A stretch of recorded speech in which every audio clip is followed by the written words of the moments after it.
సిలువ ఎందుకు జరిగింది? మనుషుల పాపముల నిమిత్తం ఆయన ప్రాణం పెట్టాలి. ఆయన ప్రాణం పెట్టకుండా ఎవరికి రక్షణ రాదు. ఆయన సమాధి చేయబడకుండా సాతాను పైన విజయం దొరకదు. ఆయన పునరుద్ధానుడై లేవకుంటే ఎవరు చనిపోయినప్పుడు తిరిగి లేవరు. అందుకే ఆయన మరణించాలి, సమాధి చేయబడాలి, మళ్ళా తిరిగి లేవాలి. ఇదంతా జరగాలి కాబట్టి సిలువ జరిగింది. కానీ నశించుచున్న వారికి ఎట్లుందంటే సిలువను గురించిన వార్త అది వెర్రితనంగా కనబడుతుంది. ప్రియ దేవుని బిడ్డలారా, జాగ్రత్తగా గమనించండి. ఒక సిలువను అర్థం చేసుకోవాలన్నా, యేసు ప్రభు మరణాన్ని అర్థం చేసుకోవాలన్నా, ఆయన పునరుద్ధానాన్ని అర్థం చేసుకోవాలన్నా పరిశుద్ధాత్మ సహాయం లేకుండా ఎవరు యేసు ప్రభు సిలువను కానీ పునరుద్ధానమును కానీ అర్థం చేసుకోలేరు. దేవుని ఆత్మ సహాయం లేకుండా ఒకరు యేసు ప్రభు మరణాన్ని కానీ యేసు ప్రభు యొక్క పునరుద్ధానాన్ని కానీ అర్థం చేసుకోలేరు.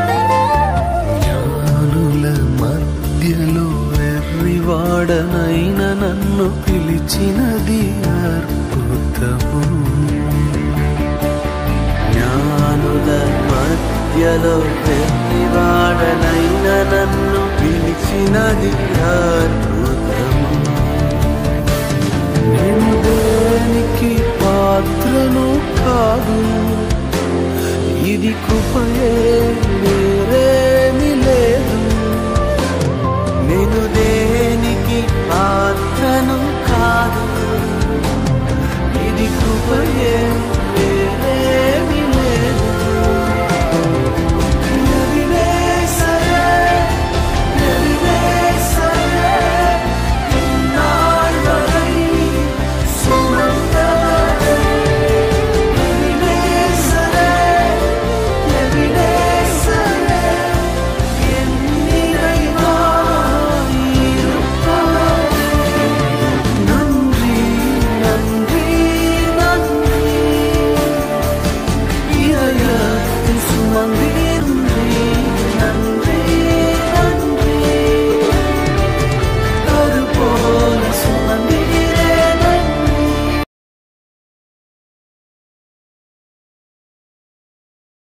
లూకాసు వార్త 24వ అధ్యాయం 1వ వచనం నుంచి 8వ వచనం వరకు మనం చదువుకున్నాం.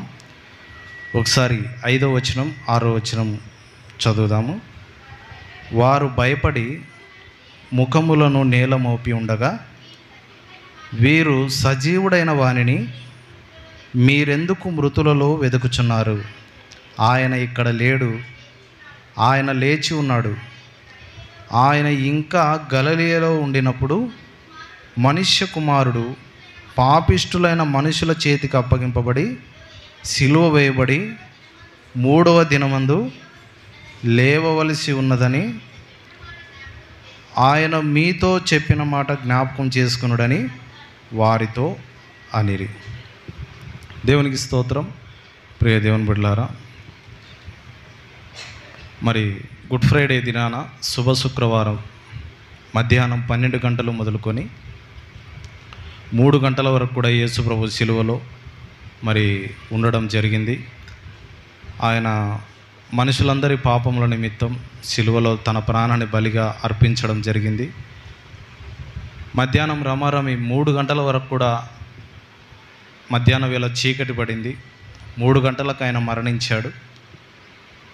3 గంటలకు మరణించిన తర్వాత ఆయనను సమాధి చేయడం జరిగింది. మరి ఆ సమాధి దగ్గరికి సుగంధ ద్రవ్యములను తీసుకొని ఆదివారం ఉదయమున, అంటే ఈరోజు ఉదయాన మగ్దలేనే మరియా మరి మరొక మరియా ఇద్దరు కూడా సమాధి దగ్గరకు వెళ్ళారు. యేసు ప్రభు దగ్గరికి సమాధి దగ్గరికి వెళ్ళారు. అయితే అక్కడ సమాధికి అడ్డుగా పెట్టిన రాతి దొర్లించబడడం వారు చూశారు. చూసి కంగారుగా వారు సమాధిలోకి వెళ్ళారు. కానీ అక్కడ సమాధిలో యేసు ప్రభు దేహము లేదు. మీరు గమనించినట్లయితే రోమా ప్రభుత్వం ఏం చేసిందంటే, యేసు ప్రభును సిలువ వేసి చంపిన తర్వాత వీళ్ళ దేవుడు నిజంగానే తిరిగి లేచాడని వీరు రుజువు చేసుకుంటారేమో అని చెప్పి, ఆయన లేవకపోయినా కూడా, ఎవరైనా చనిపోయిన వారు తిరిగి లేస్తారండి? చనిపోయిన వాళ్ళు తిరిగి లేచుట అసాధ్యం. చనిపోయిన తర్వాత మళ్ళా ఎవరు బతకరు. చనిపోయినారంటే ఇంకా చనిపోయినట్లే లెక్క. కాబట్టి యేసు ప్రభు చనిపోయినాడు మరలా తిరిగి లేస్తాడంటే ఎవరు నమ్మలే. రోమా ప్రభుత్వం, అక్కడున్న సైనికులు ఎవరు నమ్మలేదు. వీళ్ళు యూదులు ఏం చేస్తారంటే, ఒకవేళ యేసు ప్రభు దేహాన్ని ఎత్తుకుపోయి ఆయన తిరిగి లేచాడని చెప్తారేమో అని చెప్పి ఎవరు దొర్లించలేని ఒక పెద్ద రాతిని ఆయన సమాధికి అడ్డం దొర్లిస్తారు. ఆయనను సమాధిలో పెట్టి ఒక 5-6 మంది లేకపోతే 10 మంది దాకా, 6 నుంచి 10 మంది ఉంటేనే ఆ రాతిని దొర్లించడానికి వీలవుతుంది. ఒకవేళ అలాగైనా సరే వాళ్ళు రాతిని దొర్లించుకొని యేసుప్రభు దేహాన్ని తీసుకుపోతారేమో అని చెప్పి భయపడి ఆ సమాధి దగ్గర కొంతమంది కాపల కూడా పెడతారు. కాపలదారులను కూడా పెట్టడం జరుగుతుంది. అయితే ప్రియ దేవుని బిడ్డలారా, మన దేవుడు సజీవుడు గనక, మరణము ఆయనను బంధించడం అసాధ్యం గనక ఆయన 3వ దినాన తిరిగి లేచాడు. ఎవరు కూడా దొర్లించలేని ఆ రాతి ఆటోమేటిక్గా అది ఓపెన్ అయ్యింది. ఎందుకంటే ఆ సమాధి మూయబడడం అసాధ్యం. ఆయనను ఆ మరణము సమాధి అందరినీ బంధించింది, కానీ యేసుప్రభును మాత్రం బంధించలేకపోయింది. ఆయన తిరిగి లేచాడు. మరియా వాళ్ళు అక్కడికి వెళ్ళారు. వెళ్ళగానే రాతిని ఎవరో దొర్లించారు,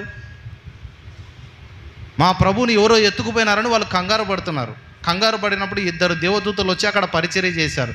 మీరెందుకు సజీవుడైన వారిని మృతులలో వెతుకుచున్నారని అక్కడ 2 దేవదూతలు మాట్లాడడం జరుగుతుంది. జాగ్రత్తగా గమనించండి. దేవుడు తన దూతలను పంపి వారికి బయలుపరిస్తే కానీ వాళ్ళు గుర్తుపట్టలేకుంటున్నారు చాలాసార్లు. మీరు మత్తయి సువార్త 26వ అధ్యాయం 33వ వచనంలో చూస్తే, పేతురు, ప్రభువా ఎవరు అభ్యంతరపడినా నేను మాత్రం అభ్యంతరపడను, మరణం వరకు నీతో వస్తానంటాడు. అందరూ అభ్యంతర పడతారేమో కానీ నేను మాత్రం అభ్యంతరపడను, నేను మరణం వరకైనా సరే నేను నీతోనే వస్తాను, నిన్ను ఎరగనని నేను చెప్పనంటాడు. పేతురు చెప్పినది చూసి మిగతా 12 మంది శిష్యులు కూడా అంటారు, ప్రభువా నిన్నెవరు పట్టుకుపోతారు, మేము చూస్తాం. నిన్నెవరు పట్టుకుపోయేది, నిన్నెవరు ప్రశ్నించేది, నిన్నెవరు సిలువకు పంపేది, మేము మరణం వరకు నీతో ఉంటామని చెప్పి అందరూ మాటిస్తారు ప్రభువుకు. అట్లనా? కోడి కుయ్యక ముందు, పొద్దున్న తెల్లారి కోడి కుయ్యక ముందుకు నువ్వు 3 అబద్ధం ఆడతావు, యేసు ప్రభు నాకు తెలియదు అంటావు, అది గుర్తుపెట్టుకో అంటాడు.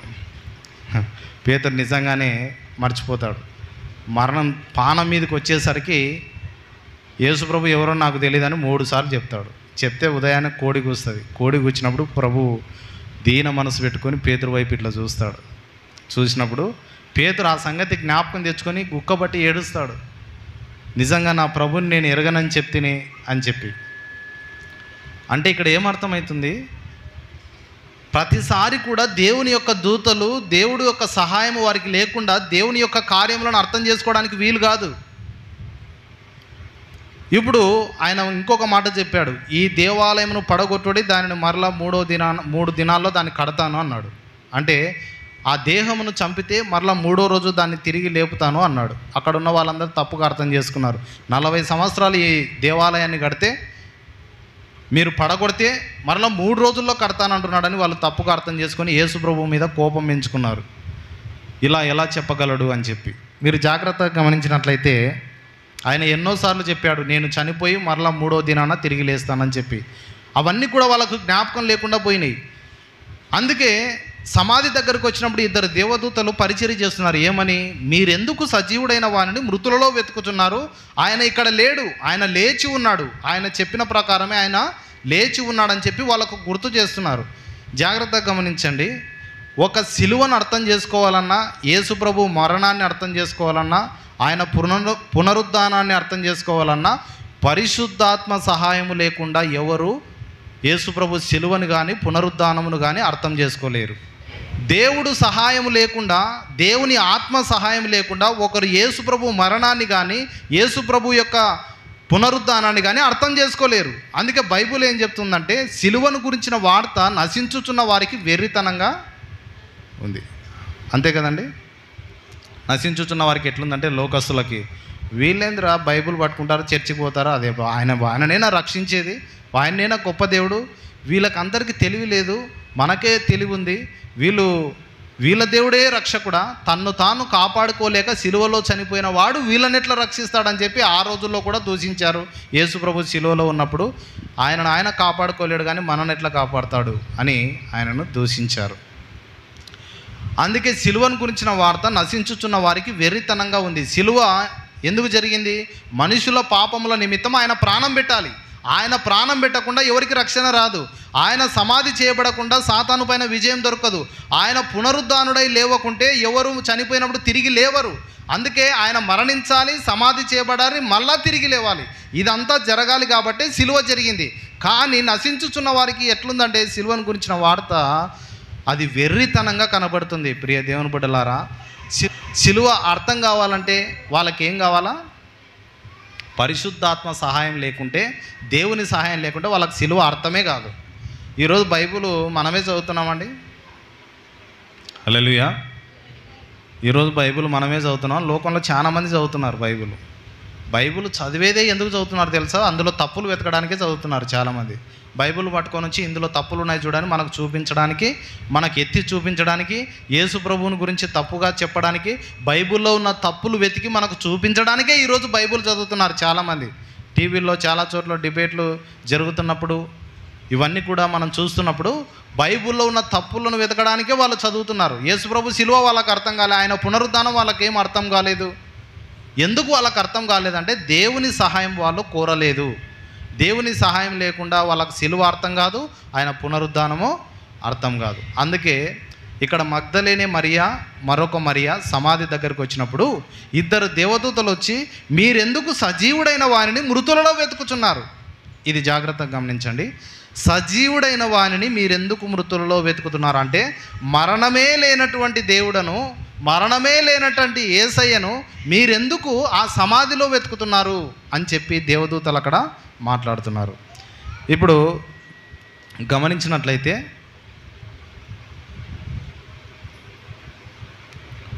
చాలామంది నేను దేవుడను అని చెప్పుకున్నారు. ఈ లోకంలో నేను దేవుణ్ణి అని చెప్పుకున్నటువంటి మనుషులు ఉన్నారు. చాలామంది నేను చనిపోయి మరలా తిరిగి లేస్తాను అని చెప్పుకున్న వాళ్ళు ఉన్నారు. అయితే వాళ్ళందరూ కూడా సమాధులు తెరవబడిన వాళ్ళవి నేను మహానుభావుడను, నేను దేవుడను, నేను చనిపోయి మరలా తిరిగి లేస్తానని చెప్పుకున్న వాళ్ళన్నీ సమాధులన్నీ మూయబడ్డాయి. సమాధులన్నీ ఇంకా తెరవబడలేదు. వాళ్ళని మనలాగే సాధారణమైన మనుషుల వల్ల వాళ్ళ సమాధులు కూడా అట్లే మూయబడినాయి. వాళ్ళు అట్లే భూస్థాపితమైనారు. మరణం వాళ్ళని మింగేసింది. కానీ ఈ భూమి మీద ఒక్క సమాధి మాత్రమే తెరవబడింది. ఆ సమాధిలో శరీరం లేదు. హల్లెలూయా, హల్లెలూయా. ఆ సమాధిలో శరీరం లేదు. అదే మన ప్రభు అయిన యేసుక్రీస్తు. హల్లెలూయా. ఆయన నిజంగా సజీవుడై తిరిగి లేచాడు. ఆయన యుగ యుగాలు సజీవుడు. ఆయన మరణము బంధించి ఉండట అసాధ్యం. అప్పుడు అందరి సమాధులు మూయబడ్డాయి, కానీ ఆయన సమాధి తెరవబడింది అనేది జాగ్రత్తగా గమనించాలి. రోమాపత్రిక 1వ అధ్యాయం 5-6 వచనాలు చదువుదాం. మొదటి వచనం నుంచి 7 వచనాలు కలిసి ఉంటాయి. 5-6 వచనాలు నేను మధ్యలో నుంచి చదువుతాను, వినండి. యేసుక్రీస్తు శరీరమును బట్టి దావీదు సంతానముగాను, మృతులలో నుండి పునరుద్ధానుడైనందున పరిశుద్ధమైన ఆత్మను బట్టి దేవుని కుమారుడుగాను ప్రభావముతో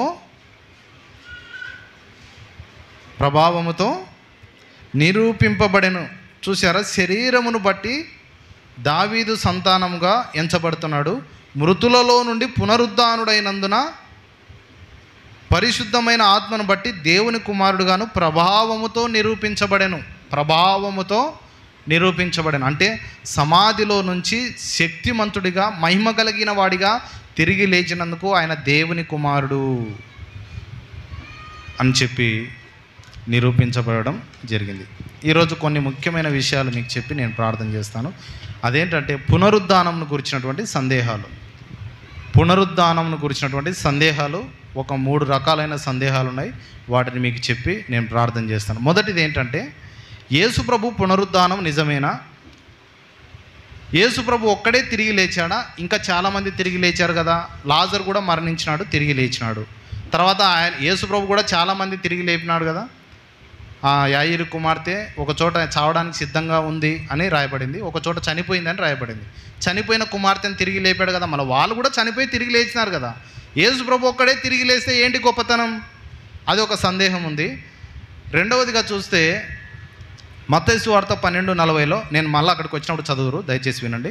రెండవ సందేహం ఏంటంటే, యోనా తిమింగలం గర్భంలో 3 రాత్రింబగళ్ళు ఉన్నాడు కదా, మనిషి కుమారుడు కూడా అలాగే భూగర్భంలో 3 రాత్రింబగళ్ళు ఉండి మరలా తిరిగి లేస్తాడని అక్కడ యేసుప్రభు ఒక ప్రవచనం చెప్తాడు చనిపోవడానికంటే ముందు. అంటే యోనా అక్కడ చనిపోలేదు కదా నీళ్ళలో, తిమింగలం కడుపులో 3 దినాలు అతను తిమింగలం కడుపులోనే ఉన్నాడు. చనిపోయాడా? చనిపోలేదు.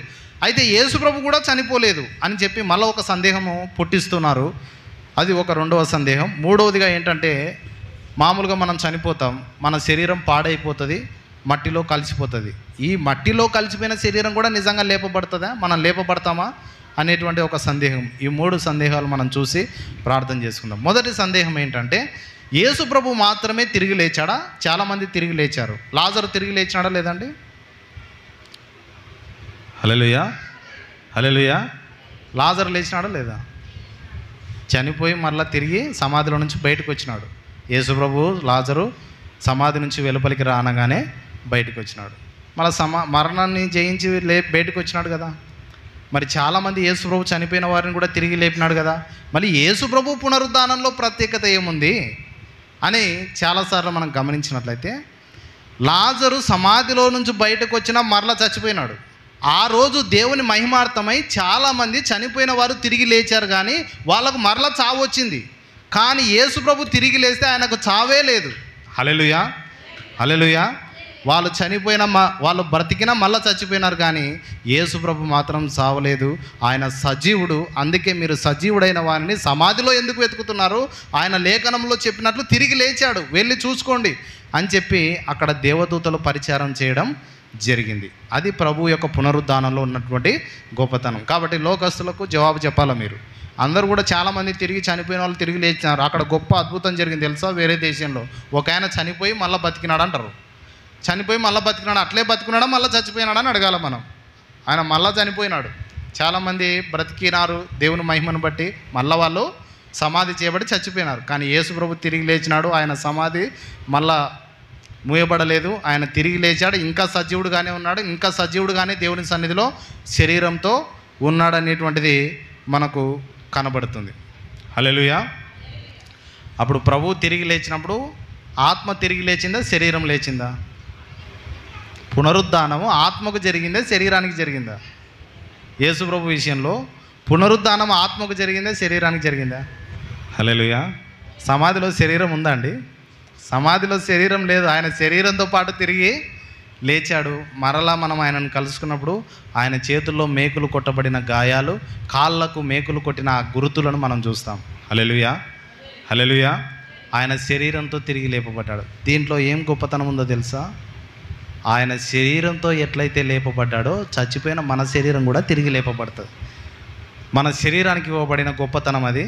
దానిలోకి వెళ్ళడానికంటే ముందు రెండవ సందేహాన్ని నేను మీకు పూర్తి చేస్తాను. మత్తయి సువార్త 12వ అధ్యాయం 40వ వచనం చదువుతాం చూడండి. యోనా 3 రాత్రింబగళ్ళు తిమింగలం కడుపులో ఎలాగుండెనో అలాగూ మనుష్య కుమారుడు 3 రాత్రింబగళ్ళు భూగర్భంలో ఉండును. ఇక్కడ చూసారా? యోనా 3 రాత్రింబగళ్ళు తిమింగలం కడుపులో ఎలాగుండెనో అలాగే మనుష్య కుమారుడు 3 రాత్రింబగళ్ళు భూగర్భంలో ఉండును అన్నాడు. యోనా పుస్తకం అందరికీ తెలుసు కదండి. యోనా కథ అందరికీ తెలుసా? యోనా గురించి మనందరికీ తెలుసు. తర్షీసుకు పారిపోయాడు. నినివే పట్టణానికి వెళ్ళి ప్రసంగం చేయమంటే, తర్షీసుకు పోయిపోయి నాకు చెప్పినావు పరిచర్య బాగా చెప్పినావు, నీ పని ఎవరు చేస్తారు? తర్షీసును ఆడ నినివే పట్టణానికి పోతే వాళ్ళు తరిమేస్తారు, నన్ను నరికి పాడేస్తారు. అది పనికిరాని పట్టణానికి పొమ్మంటివే, పోయి ఎవరికో పొమ్మంటే పోతుంటే నినివే పట్టణానికి పొమ్మంటివే అని చెప్పి నినివే పట్టణానికి నేను పోను, ఏం చేసుకుంటావో చేసుకో అని చెప్పి తార్షీసునకు పారిపోయినాడు. పారిపోతే ఈ స్టోరీ అంతా మనకు తెలుసు. పారిపోతే దేవుడు అక్కడ కొన్ని ఆటంకాలు తీసుకొని వస్తే అక్కడ చీట్లు వేయడం జరిగింది. వాళ్ళకి అవిశ్వాసులకు కొంచెం అర్థమైంది చూడండి. మన పడవలో ఎక్కినోడు ఎవడో దేవునికి విరోధంగా పాపం చేసినట్టున్నాడు, అందుకే మన పడవ మునిగిపోతుంది అనుకున్నారు వాళ్ళు. హల్లెలూయా. మన పడవలో ఎవరో దేవునికి విరోధంగా పాపం చేసినారు. ఆ మాట అన్నవాళ్ళు ఎవరో తెలుసా? అన్యులకు దేవుని యందు భయం ఉంది, కానీ దేవుని నమ్ముకున్న యోనాకు భయం లేదు. పడవలో ఎక్కి పారిపోతున్నాడు. ఒరే మన మధ్యలో ఒకడు ఎవరో దేవునికి విరోధంగా పాపం చేసి పడవ ఎక్కినాడు రా, అందుకే మనం పడవ మునిగిపోతుంది అంటే ఎవరు చెప్పండి అంటే ఎవరు ఒప్పుకుంటలేరు. ఒప్పుకోకపోతే ఓ పని చేద్దామని చెప్పి చీట్లు వేసినారు. దొంగ, పోలీసు, చిన్నప్పుడు ఆడుతుంటే కదా 4 చీటీలు రాసుకొని, దొంగ, పోలీసు, రాజు, మంత్రి. చీటీలు ఇంకా ఎండాకాలం సెలవులు వస్తే ఇంకా ప్రశాంతంగా బాగుంటుంది టైంపాస్ గేమ్. దొంగ ఎవరు, పోలీసు ఎవరు అని అటువంటి చీట్లు వేసినారు. అందరి పేర్లు రాసి చీట్లు ఎగరేస్తే మనోడి పేరు వచ్చింది. ఎవరి పేరు? యోనా. చెప్పు, నువ్వే ఏం చేసినావు చెప్పు అన్నారు. ఏం చేసినావు చెప్పు, మేము చనిపోతున్నావు, ఏం చేసినావు నువ్వు చెప్పు అంటే మొత్తం స్టోరీ ఇప్పుడు బయటికి చెప్పినాడు.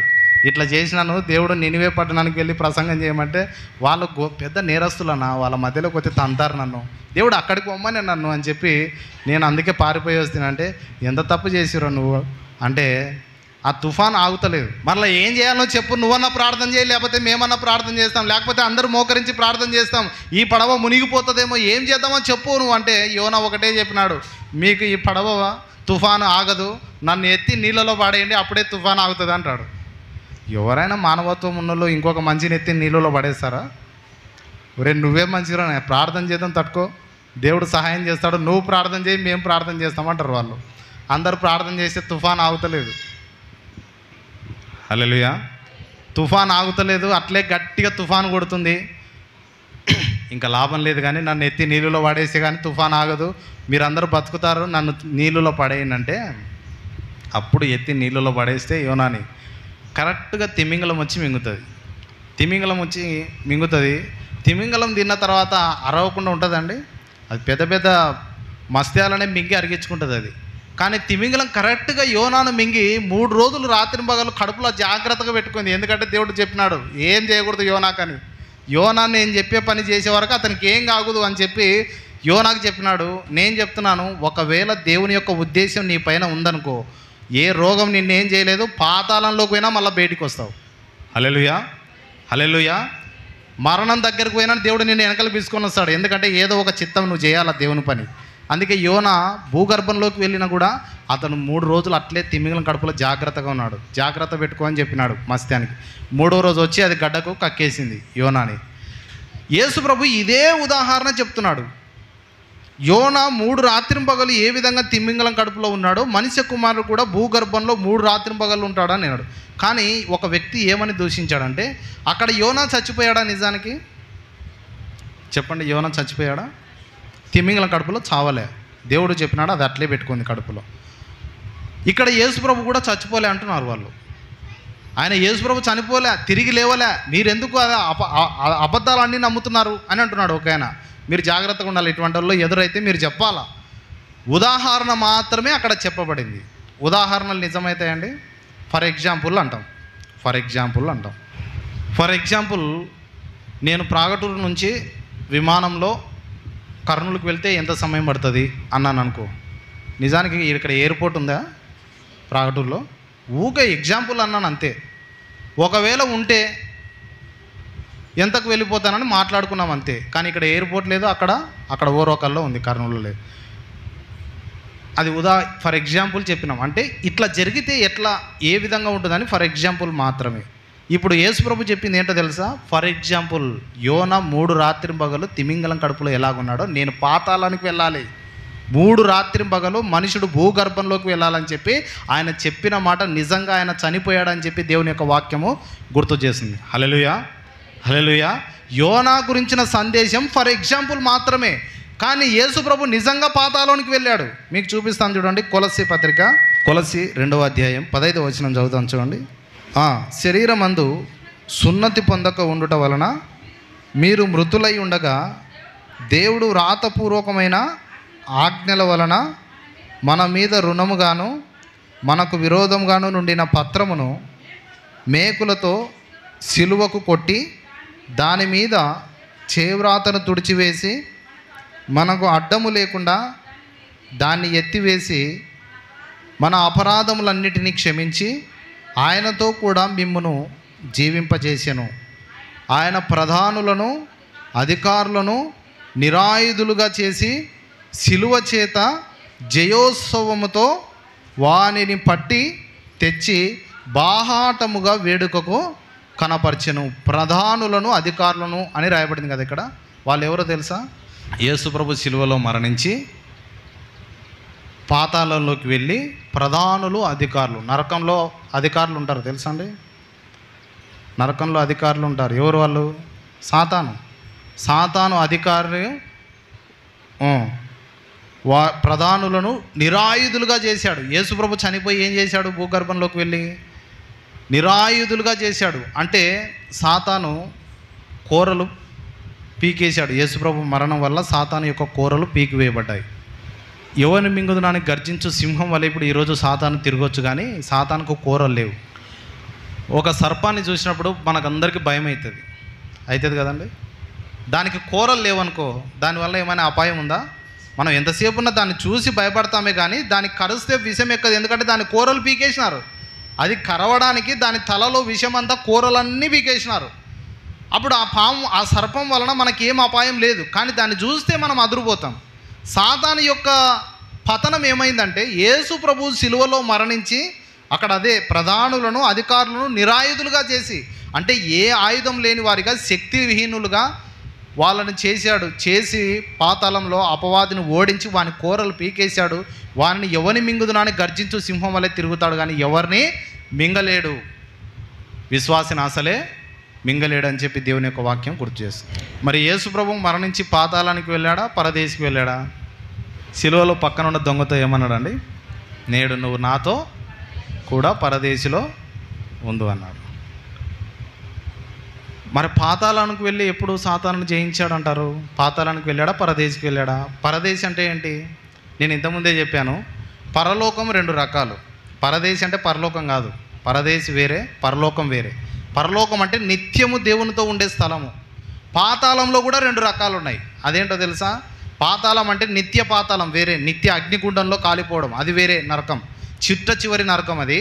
ఇంకొక పాతాళం అంటే నరకానికి వెళ్ళడానికి సిద్ధంగా వేచి ఉండడానికి ఒక ప్రాంతం ఉంటుంది, అదే పాతాళం అంటారు దాన్ని. నరకం అంటే ఇంకా చిట్ట చివరిది, తీర్పులోకి వెళ్ళిపోవడం. ఇప్పుడు పరదేశి అంటే ఏంటి? యేసుప్రభు పక్కన ఉన్న దొంగతో నేడు నువ్వు నాతో కూడా పరదేశిలో ఉండు అన్నాడు. పరదేశి అంటే ఏంటో తెలుసా? యేసుప్రభుని నమ్మి పరిశుద్ధులు అందరూ కూడా ఒక చోట నివాసం చేసే స్థలం అది. హల్లెలూయా, హల్లెలూయా. అది పరదేశి. ఈ పరదేశిలో ఎవరెవరు ఉంటారంటే దేవుని నమ్ముకున్న వాళ్ళందరూ కూడా ఈ పరదేశిలో ఉంటారు. చాలామంది మిమ్మల్ని అడుగుతారు, ఈరోజు లోకంలో కూడా చాలామంది అంటారు, ఈ క్రైస్తవులకు ఏం పని లేదు, వాళ్ళు నరకానికి పోతారు, వీళ్ళు నరకానికి పోతారు. మళ్ళీ అంతమంది గొప్ప గొప్ప మహానుభావులు అందరూ చచ్చిపోయినారు. డాక్టర్ బిఆర్ అంబేద్కర్ గారు చనిపోయినారు, ఆయన యేసుని నమ్ముకోలే అంటే ఆయన కూడా నరకానికి పోతాడనే వీళ్ళు చిచ్చు పెట్టేది. మహాత్మా గాంధీ ఉన్నాడు, ఆయన చనిపోయినాడు, ఆయన యేసుని నమ్ముకోలే, ఆయన కూడా నరకానికి పోతాడా? వీళ్ళు ఏం సువార్త చెప్తున్నారని చెప్పి నిందిస్తున్నారు. నేను చెప్తున్నాను, అబ్రహాం మొదలుకొని ఆదాం మొదలుకొని చనిపోయిన వారందరూ ఎవరు పరలోకానికి పోలే. ఈ రోజు వరకు చచ్చిపోయిన విశ్వాసులందరూ ఎవరు పరలోకానికి పోలే, అందరూ కూడా పరదేశిలో ఉన్నారు. నమ్మని వారందరూ ఎక్కడున్నారు? పాతాళంలో ఇంకో ప్రాంతంలో ఉన్నారు. వీళ్ళెవరు? వాళ్ళు నరకానికి పోలే, వీళ్ళు పరలోకానికి పోలే. యేసు ప్రభు రెండో రాకడ కొరకు వీళ్ళందరూ ఎదురు చూస్తున్నారు. హల్లెలూయా, హల్లెలూయా. యేసు ప్రభు రెండో రాకడలో వస్తాడు, పరదేశంలో ఉన్న వారికి తీర్పు తీరుస్తాడు, పాతాళంలో ఇంకొక భాగంలో ఉన్న వారికి తీర్పు తీర్చి అప్పుడు నిత్య నరకానికి ఎవరు వెళ్ళాలా, పరలోకానికి ఎవరు వెళ్ళాలా అని చెప్పి తీర్పు కోసం ఎదురు చూస్తున్నారు. అందరూ కూడా వేచి ఉన్నారు, అందరూ కూడా. అప్పుడు యేసు ప్రభు ఇప్పుడు పాతాళానికి వెళ్ళకపోతే అపవాది పైన జయం వస్తుందా? పరదేశికి వెళ్ళాడు, తర్వాత నేరుగా పాతాళానికి వెళ్ళి వాడిని మెడబట్టుకొని గుంజుకొని వచ్చి, వీన్నే కదా మీరు ఇన్ని రోజులు గొప్పగా ఎంచుకున్నారు, వీని ఆయుధాలన్నీ పీకివేసి వాని చేతిలో ఉన్న ఆయుధాలు శరీరానికి ధరించుకున్నవన్నీ కూడా తీసేసి సిలువ చేత జయోత్సవంతో వానిని పట్టి తెచ్చి బాహాటముగా వేడుకకు కనపరిచాను. మామూలుగా కాదు, పెద్ద సభ ఏర్పాటు చేసి పాతాళంలా, మీరు ఇన్ని రోజులు వీడే గొప్పడు అనుకున్నారు కదా, వీని కథ ఏమైందో చూడని చెప్పి వాళ్ళ ముందరనే ఈడ్చుకొని వచ్చి వాన్ని బాహాటంగా వేడుకకు కనపరిచాడు. ప్రియ దేవుని బిడ్డలారా, ఆ విధంగా సిలువలో జయోత్సవం జరిగింది. ఇప్పుడు పునరుద్ధానము ఎవరికి? పాడైపోయి మన మట్టిలో కలిసిపోయిన శరీరం, మన శరీరం కూడా లేపబడుతుందా? అదొక్కటి చూసి నేను మీ కొరకు ప్రార్థన చేస్తాను. 1 కొరింథీ 6:14 చదవండి దయచేసి, త్వరగా ముగిస్తాను. 1 కొరింథీ 6:14. దేవుడు ప్రభువును లేపెను, మనలను కూడా తన శక్తి వలన లేపెను. చూసారా లేఖనం? దేవుడు ప్రభువును లేపెను, అలాగే మనలను కూడా తన శక్తి వలన లేపెను. 19వ వచనం. మీ దేహము దేవుని వలన మీకు అనుగ్రహింపబడి మీలోనున్న పరిశుద్ధాత్మకు ఆలయమై ఉన్నదని మీరు ఎరుగరా? మీరు మీ సొత్తు కారు, విలువ పెట్టి కొనబడిన వారు గనక మీ దేహముతో దేవుని మహిమపరిచిరి. పునరుద్ధానం వలన జరిగిన గొప్పతనం ఏంటో తెలుసండి? పునరుద్ధానం ద్వారా జరిగిన గొప్ప మార్పు ఏంటో తెలుసండి? మన దేహమే దేవునికి ఆలయంగా మారిపోయింది. హల్లెలూయా, హల్లెలూయా. ఈ దేహం యొక్క విలువ తెలుసా అండి? ఈ దేహం ఎంత గొప్పదో తెలుసా? యేసు ప్రభు తన దేహంతో తిరిగి లేచుట ద్వారా మన దేహానికి ఇచ్చిన వాల్యూ ఏంటంటే, పాత నిబంధనలో పరిశుద్ధ స్థలం ఎక్కడ ఉండేది? అది ఆవరణం, ఇది పరిశుద్ధ స్థలం, ఇది అతి పరిశుద్ధ, ఇక్కడికి ఎవరు రాకూడదు, ఇది అతి పరిశుద్ధ స్థలం. ఈరోజు ఏమైంది? యేసు ప్రభు పునరుద్ధానుడై తిరిగి లేచుట ద్వారా ఏమైంది? ఆయన పరిశుద్ధ స్థలం మన లోపలికే వచ్చింది. ఇప్పుడు అందుకే మీ దేహమే దేవునికి ఆలయం అని ఇక్కడ పౌలు మాట్లాడుతున్నాడు. మన దేహానికి ఇవ్వబడినటువంటి విలువ ఏంటంటే, మీ దేహమే దేవుని ఆలయం. అంటే ఇప్పుడు ఈ దేవుని ఆలయాన్ని పాడు చేయకూడదు కదా. ఈ దేవుని ఆలయాన్ని ఏం చేయాలా? రోజు దీన్ని జాగ్రత్తగా కాపాడుకోవాలి, దీన్ని ఆరోగ్యంగా ఉండేటట్లు చూసుకోవాలి. ఎందుకంటే ఇది దేవుని ఆలయం, దేవుని కొరకు. ఇది మన సొత్తు కాదు, మన వారం కాదు, ఇది దేవుడు వెలపెట్టి కొన్నాడు. అయితే మనం కూడా లేపబడతామా? చివరిగా రోమపత్రిక 6వ అధ్యాయం, రోమపత్రిక 6వ అధ్యాయం 4వ వచనం నుంచి చదువుదాం చూడండి. కాబట్టి తండ్రి మహిమ వలన క్రీస్తు మృతులలో నుండి ఎలాగూ లేపబడెనో అలాగే మనమును నూతన జీవం పొందిన వారమై నడుచుకొనున్నట్లు మనం బాప్తిసం వలన మరణంలో పాలు పొందుటకై ఆయనతో కూడా మనము బాప్తిసం వలన మరణంలో పాలు పొందుటకై ఆయనతో కూడా పాతి పెట్టబడితిమి అనే మాటని ఇక్కడ మనం చూడగలం. చూడండి, యేసు ప్రభునందు విశ్వాసం ఉంచిన ప్రతి ఒక్కరు యేసుతో పాటు సిలువ వేయబడ్డారు. హల్లెలూయా. అది ఎట్లా రుజువవుతుంది? బాప్తిసం ద్వారా మాత్రమే రుజువవుతుంది. బాప్తిసం తీసుకోకుండా ఎన్ని పాటలు పాడినా, బాప్తిసం తీసుకోకుండా ఎంత పరిచర్య చేసినా, బాప్తిసం తీసుకోకుండా ఎన్నిసార్లు మందిరానికి వచ్చినా, బాప్తిసం తీసుకోకుండా ఎన్ని గొప్ప పనులు చేసినా, ఎన్ని ధర్మకార్యాలు చేసినా, బాప్తిసం తీసుకోకుండా నువ్వు యేసు ప్రభుతో పాటు మరణించలేదు. హల్లెలూయా. రోమపత్రిక 6వ అధ్యాయం ఇంటికి వెనక చదవండి. మీరందరూ డిస్టర్బెన్స్లో ఉన్నారు, అర్థం కాలే. బాప్తిసం తీసుకున్నప్పుడే నువ్వు యేసుతో పాటు సిలువ వేయబడుతున్నావు అని లెక్క. హల్లెలూయా. నీ పాపాల కొరకు యేసు ప్రభు చనిపోయాడు. నువ్వు కూడా నీ పాపాలకు శిక్షను ఎప్పుడు అనుభవించావు? బాప్తిసము వలన మరణంలో పాలు పొందుటక ఆయనతో కూడా మీరు పాతి పెట్టబడితే. అంతవరకు మీరు పాతి పెట్టబడలేదు, యేసుతో పాటు మీరు ఆయనలో పాలి భాగస్తులుగా లేరు. హల్లెలూయా. అందుకే బాప్తిసం తీసుకోండి అమ్మా అని ఎందుకు ఇంత అరిచి చెప్పేదంటే, మనం ఎంత భక్తి సాధించినా, ఎంత భక్తి గలవారమైనా బాప్తిసం తీసుకోకుంటే యేసుతో పాటు నువ్వు శ్రమలే అనుభవించలేదని లెక్క. బాప్తిసం తీసుకోకుంటే యేసుతో పాటు నువ్వు ఇంకా చనిపోలేదని లెక్క. బాప్తిసం తీసుకోకుంటే నీ పాపములు ఇంకా నీ తలపైనే ఉన్నావని లెక్క. నీ పాపాలు ఇంకా నువ్వే మోసుకుంటున్నావు కానీ యేసుకు అప్పచెప్పలే. నీ పాపాల కోసం నువ్వే పోరాడుతున్నావు కానీ యేసు ప్రభుకి ఇంకా నువ్వు అప్పచెప్పట్లేదు. అందుకే బైబిల్ ఏం చెప్తుందంటే, బాప్తిసం అనేది యేసుక్రీస్తు సిలువలో నువ్వు పాలు పొందినట్లు, యేసుక్రీస్తుతో పాటు నువ్వు పాతి పెట్టబడినట్లు లెక్క అని చెప్తుంది. 5వ వచనం చదువుతాం చూడండి. మరియు ఆయన మరణం యొక్క సాదృశ్యమందు ఆయనతో ఐక్యం గలవారమైన ఎడల ఆయన పునరుద్ధానం యొక్క సాదృశ్యమందును ఆయనతో ఐక్యం గలవారమై ఉందుము. ఏలయనగా మనం ఇకను పాపమునకు దాసులం కాకుండానట్లు, పాప శరీరము నిరర్థకమగునట్లు మన ప్రాచీన స్వభావం ఆయనతో కూడా సిలువ వేయబడినని ఎరుగుదుము. బాప్తిసం తీసుకున్నప్పుడు ఏం జరుగుతుంది? పాత మనిషి సిలువ వేయబడుతున్నాడు, ప్రాచీన స్వభావం కూడా సిలువ వేయబడుతుంది అని చెప్పి బైబిల్ చెప్తుంది. 7వ వచనం, చనిపోయిన వాడు పాప విముక్తుడని తీర్పు పొంది ఉన్నాడు. మనము క్రీస్తుతో కూడా చనిపోయిన ఎడల మృతులలో నుండి లేచిన క్రీస్తు ఇకను చనిపోడనియు మరణమునకు ఇకను ఆయన మీద ప్రభుత్వం లేదనియు ఎరిగి ఆయనతో కూడా జీవించుదామని నమ్ముచున్నాం. ఏలయనగా ఆయన చనిపోవుట చూడగా పాపం విషయమై ఒక్కమారే చనిపోయాను కానీ ఆయన జీవించుట చూడగా దేవుని విషయమై జీవించుచున్నాడు. 11వ వచనం జాగ్రత్తగా చూడండి. అటువలే మీరును పాప విషయమై మృతులుగాను దేవుని విషయమై క్రీస్తు యేసునందు సజీవులుగాను మిమ్మును మీరే ఎంచుకొనుడి. హల్లెలూయా, హల్లెలూయా. మిమ్ములు మీరే సజీవులుగా ఎంచుకొనుడి అంటే మీరు చనిపోయినప్పుడు మరలా తిరిగి లేస్తారని గుర్తుంచుకోండి. మిమ్మల్ని మీరు గొప్పగా ఎంచుకోనండి అని చెప్పి దేవుని యొక్క వాక్యము గుర్తు చేస్తుంది. హల్లెలూయా. నీ యొక్క విలువ పునరుద్ధానం వలన పెరిగింది. దేవునికి మహిమ కలుగును గాక. నా యొక్క విలువ మన ప్రభువు తిరిగి లేచుట ద్వారా మన విలువ పెరిగింది. ఎట్లా పెరిగిందో తెలుసా? మనం చావంటే భయం లేదు, చచ్చిపోయినా మన శరీరం మరలా తిరిగి లేపబడుతుంది. మనకు చాలా గొప్ప విలువ పెరిగింది. మిమ్మల్ని మీరే గొప్పగా ఎంచుకొనుడి, మిమ్మల్ని మీరే సజీవులుగా మిమ్మల్ని మీరే ఎంచుకొనుడి అని చెప్పి దేవుని యొక్క వాక్యం గుర్తు చేస్తుంది. చాలామంది వారికి వారు తక్కువగా ఎంచుకుంటుంటారు. అద్దం ముందర నిలబడి నేను వాళ్ళలాగా ఉండింటే బాగుండా, నాకేం బాగలేదు, నా ఎంటుకలు సరిగా లేవు, నా ఫేస్ సరిగా లేదు, నా కలర్ సరిగా లేదు, నా ఆకృతి సరిగా లేదని చెప్పి వాళ్ళు తక్కువగా ఎంచుకుంటుంటారు. నేను చెప్తున్నాను ప్రియ దేవుని బిడ్డలారా, నీకు దేవుడు ఇచ్చినటువంటి ఆలయం ఎట్లుండాలో అట్లే ఇచ్చినాడు దేవుడు. హల్లెలూయా, హల్లెలూయా. నీ రూపం ఎట్లుండాలో, నీ పరిస్థితి ఎట్లుండాలో ఆ దేవుని యొక్క ఆలయం నీకు అట్లే ఇచ్చినాడు దేవుడు. దాని అందే మహిమ పొందాలనుకుంటున్నాడు దేవుడు. నువ్వు దాన్ని తక్కువ చేసి మాట్లాడినావంటే దేవుణ్ణే తక్కువ చేసి మాట్లాడుతున్నట్టు లెక్క. హల్లెలూయా. నీ రూపాన్ని నువ్వు గొప్పగా ఎంచుకో. అద్దం ముందు నిలబడి నేను ఒక ప్రత్యేకమైన సృష్టిని, దేవుడు నాకు ఇచ్చిన దేహం ఇది, దేవుడు నన్ను ఆశీర్వదించాలనుకుంటున్నాడు, దేవుని గొప్ప బిడ్డను నేను, దేవుడు నన్ను ఇలాగే చూడాలనుకుంటున్నాడు కాబట్టి నేను ఇలాగే ఉన్నాను అనుకోవాలా.